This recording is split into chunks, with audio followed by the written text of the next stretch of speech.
Hello everyone, welcome to my YouTube channel. तपाईहरुलाई मेरो भ्लगमा स्वागत छ भन्दै आज चाहिँ म मेरो माइती घरको मेरो जन्म घरको करेसा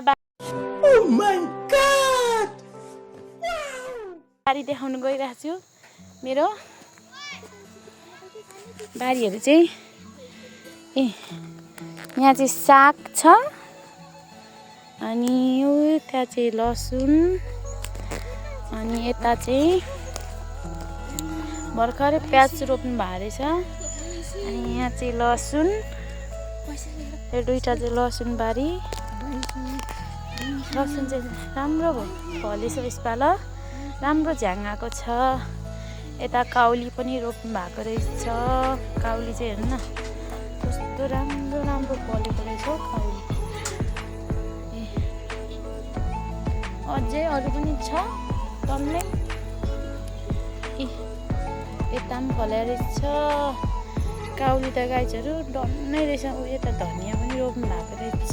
यहाँ आलु, यहाँ भर्खरै प्याज पनि सुरु गर्नु भएको रहेछ। अनि त्यहाँ चाहिँ मेरो नाना र मेरो भदैनी छ। अनि यतापट्टि चाहिँ आलु बारी। आलु चाहिँ यस्तो मजाले बोट आएन छ त है नाना? आलु चाहिँ दामी बोट आएको छ। पछि खनेको बेला म तपाईँहरूलाई देखाउँछु नि कति फल्छ भनेर। सानो यता हेरिदेऊ, सानो यता हेरिदेऊ, हाँसिदेऊ, हाँसिदेऊ। मेरो भदैनी ज्ञानी छ नि त है, रुनु हुँदैन। हस्, मेरो भदैनी चाहिँ रुन्ची छ, सानै छ नि त। यहाँ पनि लसुन रहेछ, उखु पनि रहेछ। ओ माई गड, काटेको बोटमा, काटेको केराको झ्याङमा फेरि पलाएछ नि त। यो पसाएछ केरा तर सानो खालको रहेछ नि। आम्मामा, हाम्रो अन्जना भाउजूले नाना राखेको यो बिउ साग सानो त भएन छ, त्यो त बिउ त हुँदैन रहेछ। अहिलेसम्म पनि पलाएकै छैन। लगभग 20वटा जति त पत्ता छ होला हौ यसमा है। गर्नु छ 20वटा मात्रै छ। ए हो, त्यस्तो ल। यहाँ चाहिँ हाम्रो भाउजूको चारो पकाउने ठाउँ। त्यहाँ चाहिँ रक्सी पकाउनुहुन्छ। गर्मी महिनामा बाहिर पकाउने, जाडो महिनामा भित्र पकाउने। यहाँ चाहिँ त्यस्तै स्टोर रुम हो। के यहाँ चाहिँ हाम्रो कुखुराजी पनि पाल्नु भएको रहेछ हो।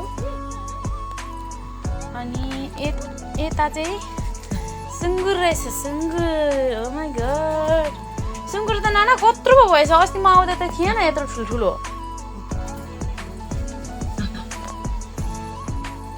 यहाँ पनि अर्को पनि सुँगुर छ। यहाँ चाहिँ ठुलो अनि सानो 3टा सुँगुर पाल्नु भएको रहेछ यहाँ चाहिँ। ल यस्तै छ हौ हाम्रो। यहाँ चाहिँ मेरो दाई, मेरो माइला दाई, विशेष त मेरो माइला दाईले पो साह्रो सब्जीहरू हराबरा बनाउने चाहिँ एकदमै रहर गर्नुहुन्छ खेतीपातीमा चाहिँ होइन सानो? अब हामी चाहिँ घर फर्केको मेरो बारी हेरेर।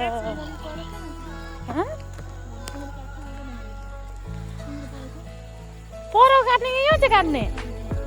पराउको पो काट्ने हो र? यहाँको हो नि? हुन्छ हो, यहाँको काट्ने हो अरे के। जाने बेला चाहिँ उयो हेरसरको आउने अरे त्यसो भन्दै थियो। परको पिङ्क कलरको घर चाहिँ हाम्रो घर। यहाँ चाहिँ चौरी छ, टन्नै खेल्ने केटाकेटी खेल्दैछ। यहाँ चाहिँ दामी सनसेट आइरहेको रहेछ। यस्तै छ।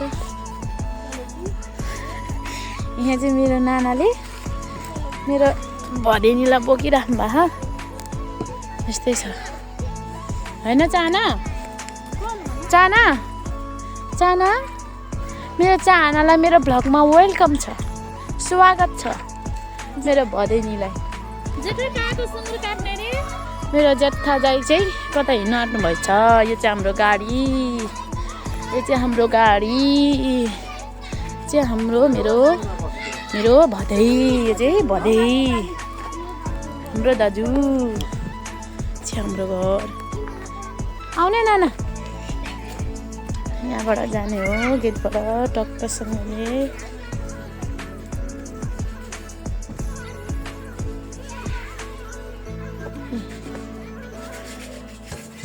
यहाँ चाहिँ हाम्रो घरको अवस्था एकदमै नाजुक छ। यहाँ चाहिँ हाम्रो प्यारी माइली भाउजू हुनुहुन्छ। तपाईँलाई मेरो भ्लगमा स्वागत छ भाउजू। Thank you. Thank you. मैले खास गरी करेसा बारीदेखि सुरु गरेँ। बारीबाट सुरु गर्नुभयो। हाम्रो यस्तो भ्लग यो भिडियो बनाउनु भने अस्ति बिर्सी भन्छ मैले भैँसीको बनाइरहेको थिएँ अस्ति। भैँसीको अपलोडै गरेको छैन। कस्तो भैँसीको मतलब? त्यो के भैँसीलाई भराल दिएर ए साथीहरू भन्नु खोजेको भैँसीहरू भने हाँस सुटो भइरहेको थियो। म अपलोडै गर्दिनँ के भन्छ पनि आज गर्नुभयो? गरेको छु मैले, तर के भइरहेकै छुइनँ म मैले। ए हो। ल यहाँ चाहिँ के पकाउँदै हुनुहुन्छ मेरो भाउजूले चाहिँ यहाँनिर? हाम्रो घरको हाम्रो परस्पर छ कि। ओ माई गॉड, राँगाको भैँसीको मासु पकाउँदै हुनुहुन्छ यसमा चाहिँ। अहिले एकछिनमा आलु हेर्न आउनु कि। अहिले चाहिँ यस्तै छ। अब के गर्नु है, घरमा साथ मान्छे छैन। हाम्रो भाउजू पनि भर्खरै बजारबाट आउनुभएको, हामी पनि भर्खरै बजारबाट आएको, त्यही भएर यस्तै हो। सबै घरमा यस्तो भइहाल्छ नि।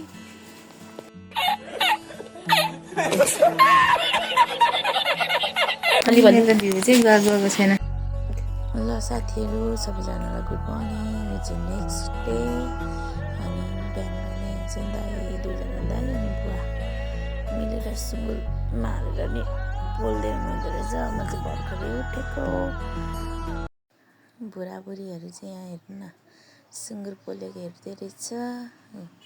मेरो नाना र भदैनी चाहिँ बेहोस भएर हेरिरहेछ। ल ल साथीहरू, आजको भिडियो चाहिँ यति नै। अब अर्कोचोटि अर्को नयाँ भिडियो लिएर आउँछु म। ओके, बाई बाई सबैजनालाई।